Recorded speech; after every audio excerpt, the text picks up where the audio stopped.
عورتوں کے ساتھ مردوں نے ہمیشہ زیادتی کی ہے، جبکہ قرآن میں ہر جگہ مرد اور عورت دونوں کو منصفانہ اور برابری کے حقوق دیے گئے ہیں۔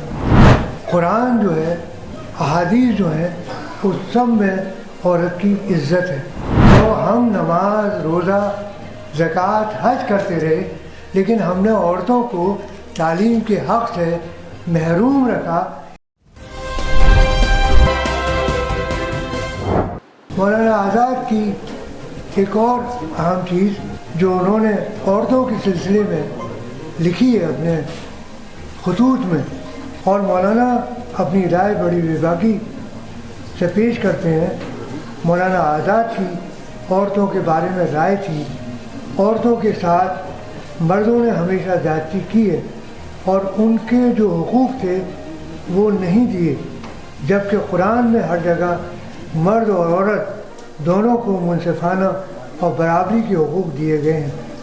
وہ مزید فرماتے ہیں کہ عورت کا کمال جسمانی توانائی اور وسعت معلومات پر موقوف نہیں، بلکہ وہ ایک روحانی قوت پر منحصر ہے جو عورت کو مرد کے مقابلے میں بہت اہم اور اعلیٰ درجے پر فائز کرتی ہے۔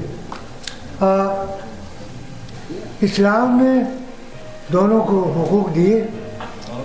جہاں تک ایکوزیشن آف نالج کا ہے، ایکوزیشن آف نالج مرد اور عورت دونوں کا فرض قرار دیا کہ دونوں کا یہ فرض ہے۔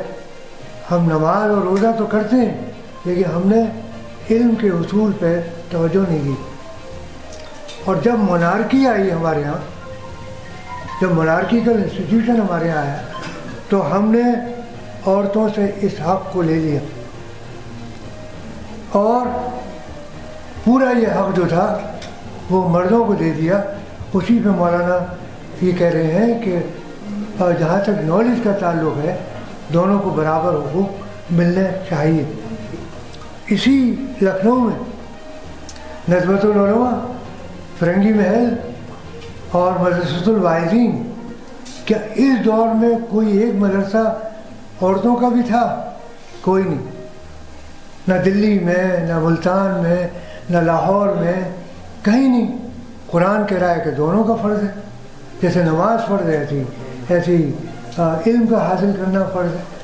تو مولانا کی رائے بڑی پروگریسو تھی، اور جو عین اسلام ہے اس پہ منحصر تھی، اور اسی لیے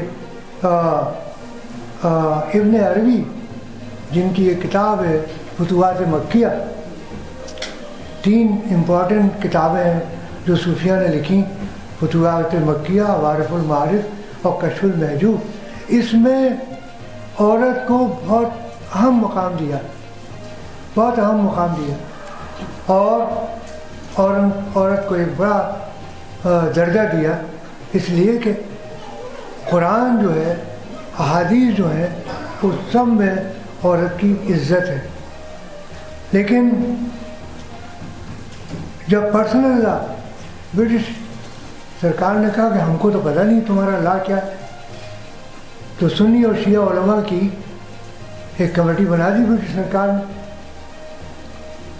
تو جب وہ پرسنل لا بنا تو ظاہر ہے مسلمان نواب تھے، زمیندار تھے، تو عورت کو پراپرٹی کے رائٹ سے نکال دیا، جبکہ اسلامی فقہ عورت کا پراپرٹی میں حصہ رکھا ہے، بیٹی کا حصہ ہے باپ کی جائیداد میں، لیکن جو آپ ہمارا پرسنل لا بنا اس میں بیٹیوں کو پراپرٹی کے حق سے نکال دیا گیا۔ وہ اگر کورٹ بھی جاتی تو ان کو حصہ نہیں ملتا۔ تو مولانا آزاد اسی لیے کہہ رہے ہیں کہ عورتوں کے حقوق برابر ہیں۔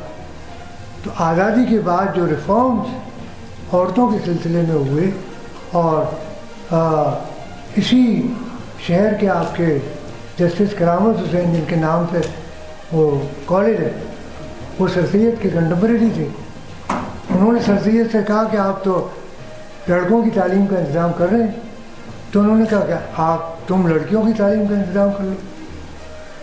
تو وہ آئے لکھنؤ ان کا وطن تھا،